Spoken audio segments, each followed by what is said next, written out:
नमस्कार, रामलाल शिक्षण संस्थान अड़सीसर में आपका स्वागत है। आज अपने अर्थशास्त्र के पहले पाठ में जो आपको पहले लिखाया था उत्पादन यानी वस्तु और सेवाओं का जो मनुष्य के लिए उपयोगी हो, कोई वस्तु या सेवा को बनाना या उसका निर्माण करना जो मनुष्य के लिए उपयोगी हों, उनकी आवश्यकताओं को पूरा करते हों, उनको अपन कहते हैं उत्पादन।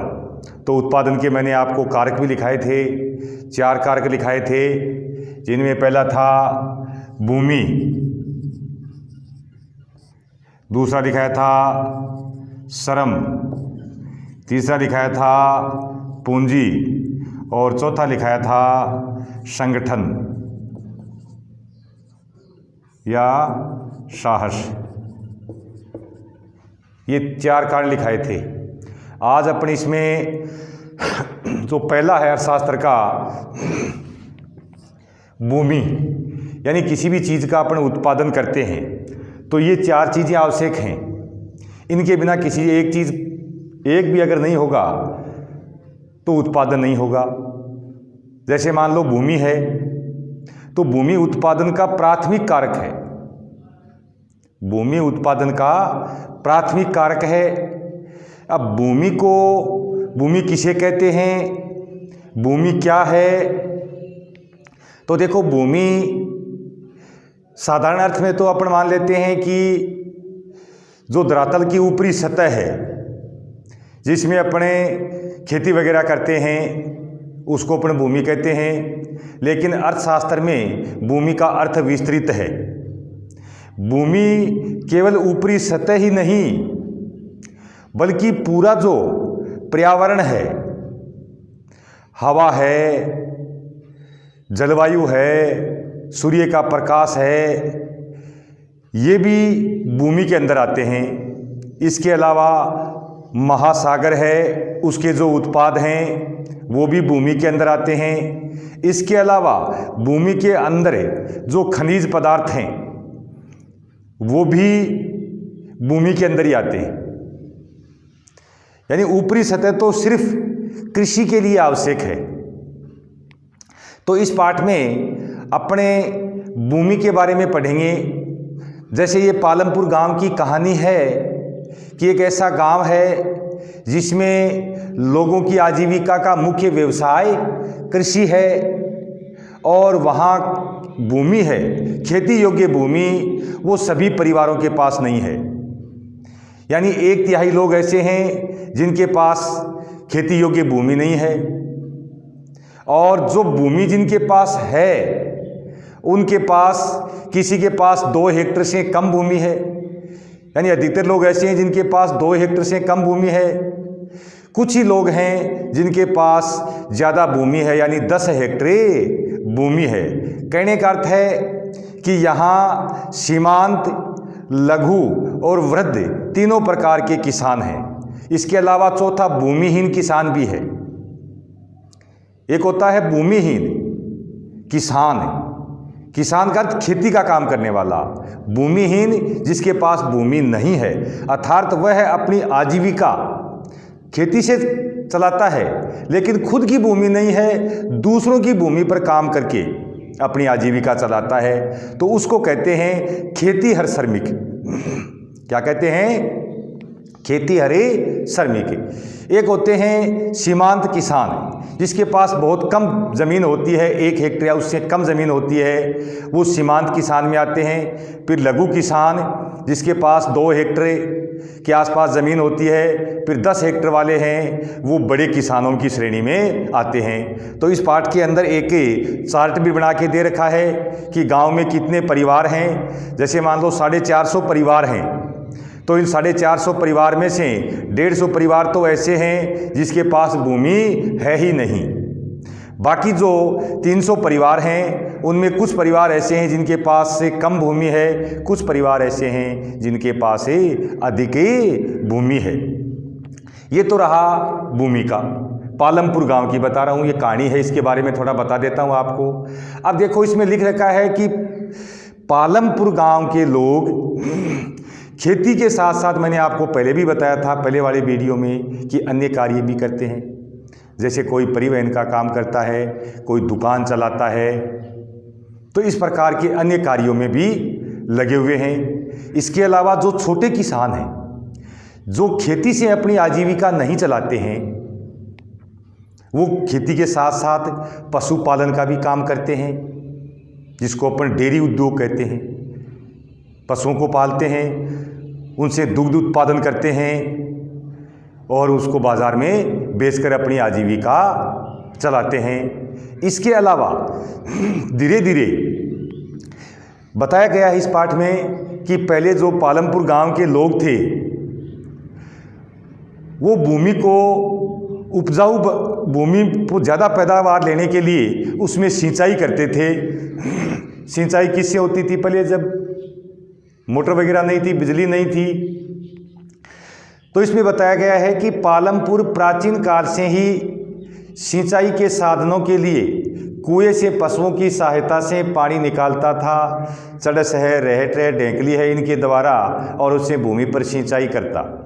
लेकिन उससे कम क्षेत्र में सिंचाई होती थी। जब सिंचाई कम क्षेत्र में होती तो उत्पादन भी कम होता। लेकिन ज्यों-ज्यों उत्पादन की मांग बढ़ी, आवश्यकता बढ़ी, क्योंकि आवश्यकता ही आविष्कार की जननी होती है।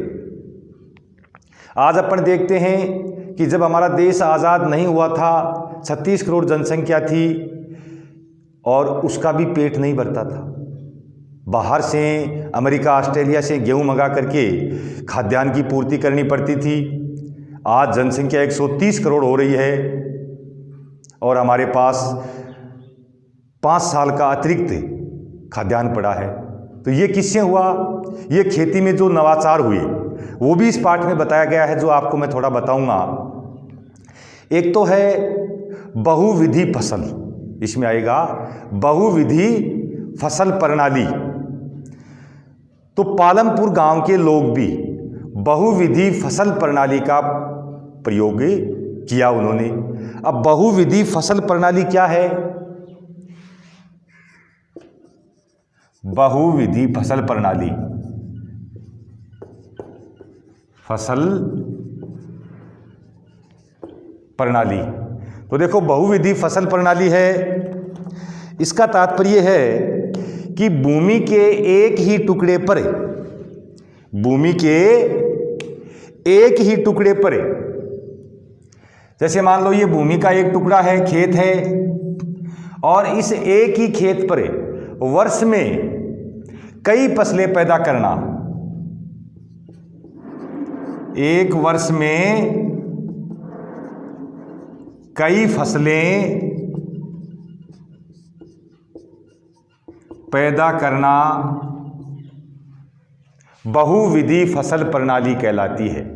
इसको क्या कहते हैं? बहुविधि फसल प्रणाली। बहुविधि फसल प्रणाली यानी जिसमें रबी की फसल बोना, जैसे इसमें सर्दियों के अंदर इस खेत में क्या बो दिया? गेहूं बो दिया। गर्मियों में बाजरा बो दिया। उसके बाद जायद की फसल आ गई, सब्जी वगैरह है, पशुओं के लिए चारा है।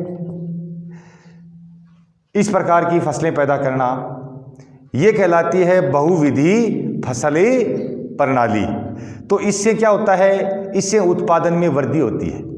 उत्पादन में वृद्धि होगी तो किसान की आमदनी बढ़ेगी। तो इसमें बताया गया पाठ में कि पालमपुर जो गांव है वो ऐसा प्रतीत होता है कि ये उत्तर प्रदेश के पश्चिमी भाग का गांव है। अब उत्तर प्रदेश का पश्चिमी भाग की क्या विशेषता है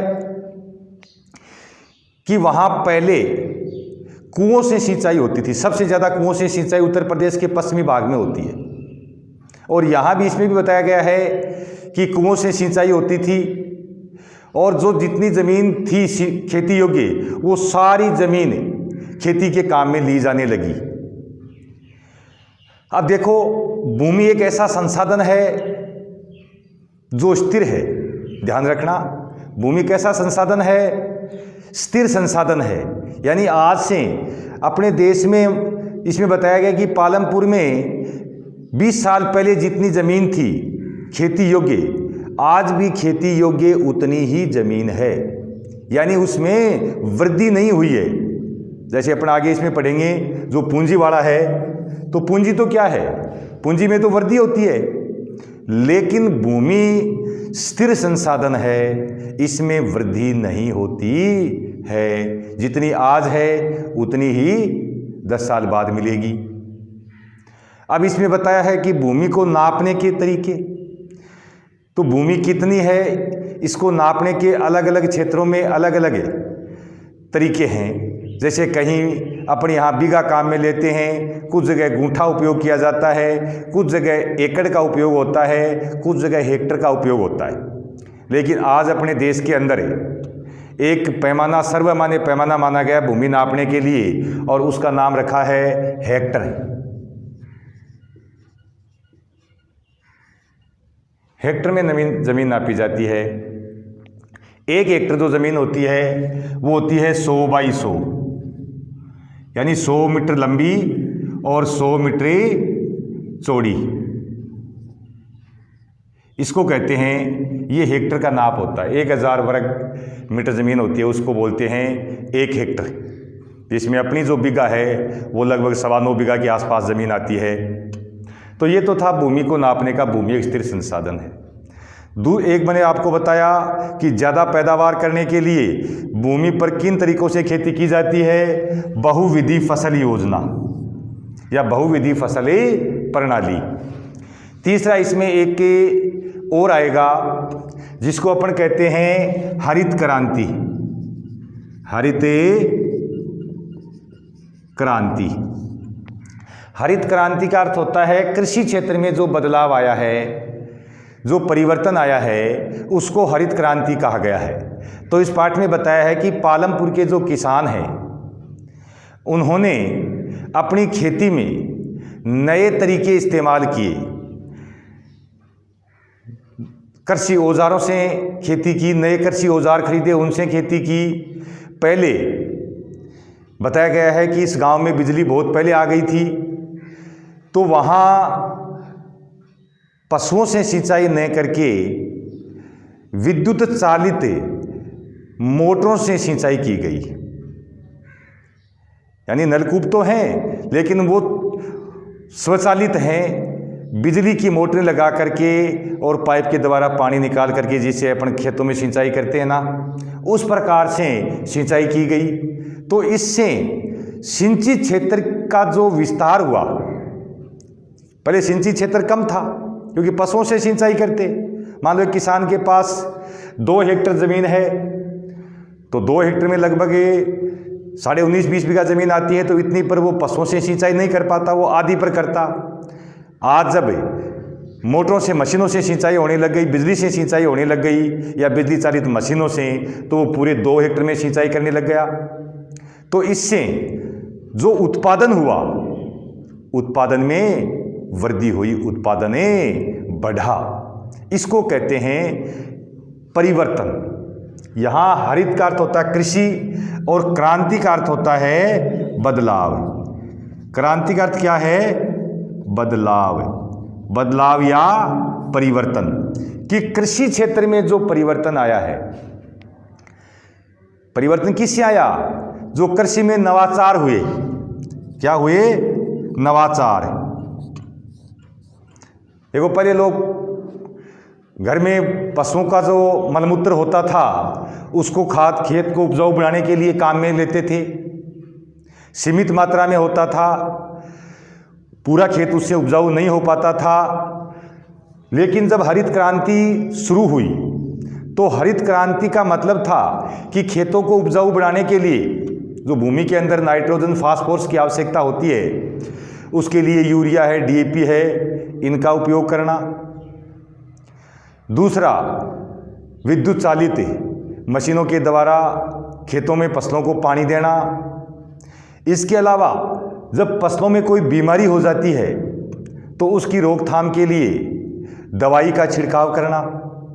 हरित क्रांति से पहले ये नहीं थी। अगर कोई बीमारी लग जाती तो फसल पूरी की पूरी नष्ट हो जाती।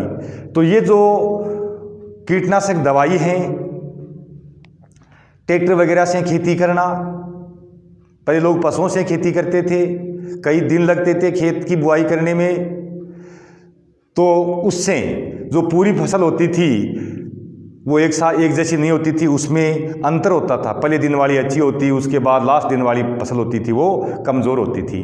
लेकिन जब ट्रैक्टरों से सिंचाई होने लग गई तो पूरे खेत की जुताई कुछ ही समय में हो जाती है, कुछ ही घंटों में पूरी हो जाती है, जिससे पैदावार में भी वृद्धि होती है। जैसे मैं आपको हरित क्रांति बता रहा था, ये 60 के दशक के आखिरी समय हुई। 60 का दशक यानी 1960 के बाद आखिरी दशक मतलब 1960 और 70 के पास जाकर के, यानी 1967-68 में हुई थी। 1967-68 में हुई थी हरित क्रांति।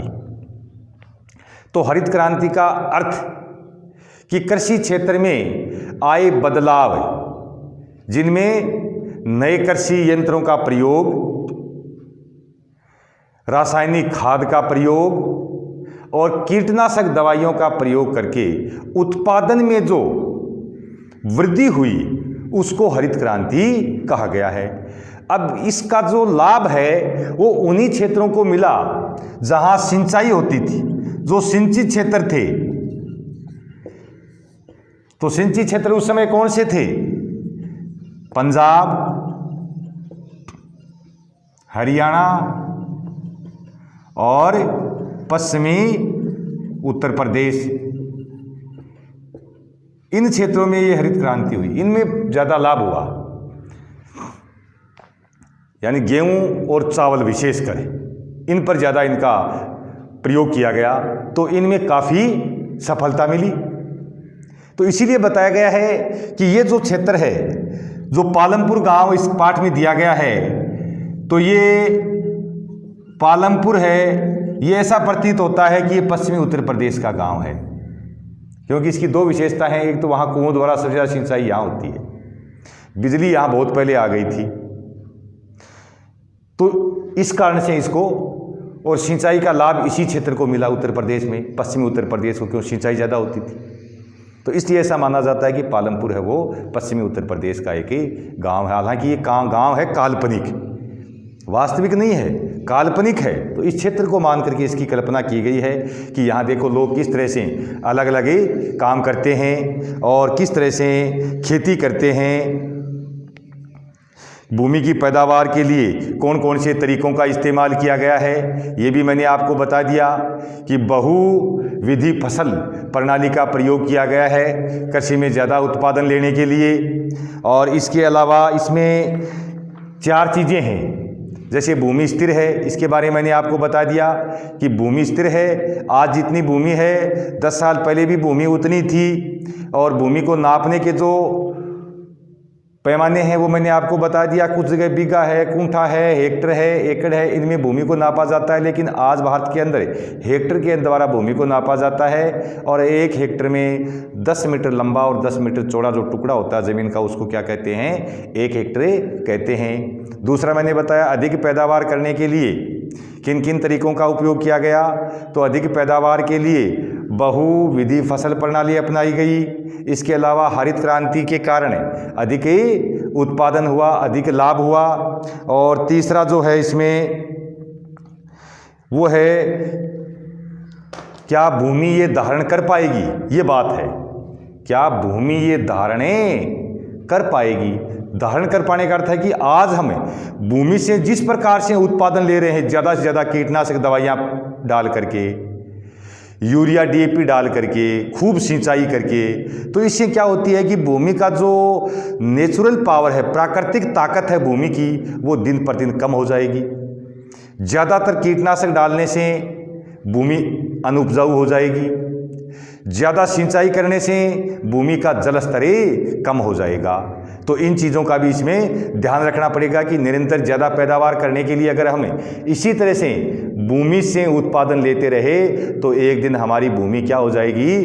अनुपजाऊ हो जाएगी, भूमि बंजरे बन जाएगी। और जो चौथा इसमें कारण बताया गया है वो है कि पालमपुर के किसानों में ज़मीन किस प्रकार वितरित है, जो मैंने आपको बता दिया कि पालमपुर के किसानों में कुछ किसान बड़े हैं, कुछ छोटे हैं और कुछ सीमांत किसान हैं और कुछ ऐसे हैं जो भूमिहीन श्रमिक हैं। 4 प्रकार के मैंने बता दिए।